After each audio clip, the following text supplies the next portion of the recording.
مهاجران کاری تاجیک در شهرهای روسیه از بیماری‌های مختلف رنج می‌کشند. و گفته پزشکان اکثر مهاجران به درد استخوان، عصب و فشار بلندی گرفتار می‌شوند.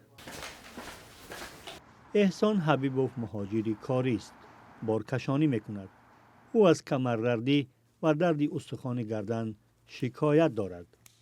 یا ببینیم کوچخلای اومدم دست را خندروز گردن یکم همی چیش عصبه میگن بسیار عصبانی میشه و درد و بسیار شدن میگیره.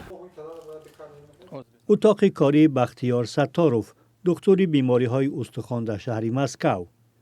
اکثر مشتریان این پزشک تاجیک مهاجرانی هستند که در ساختمان ها کارهای سنگین را انجام میدهند. بیشترش حالتایی که میشوند که به اهمیتی میکنن.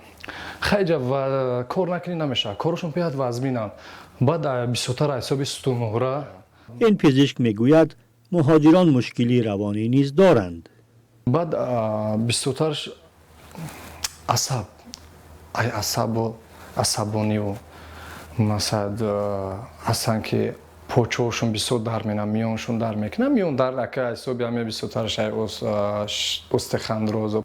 مصطفی حکیموف در حجره بیماری های عصب و مسح بدن کار میکند. او میگوید مهاجران کاری تاجیک با مشکل اقتصادی نمیتوانند سری وقت نزد پزشک بروند. بیشتر همه مهاجرا همون حالتهای کمتر وزمین میشن بعد در مراجعت میکنند.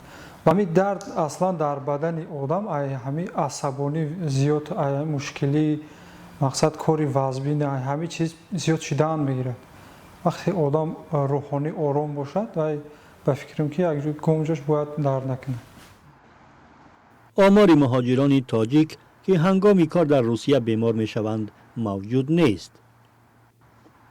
با وجود مشکل بودن شرایط کار و زندگی، مهاجران در روسیه انتخاب دیگر ندارند.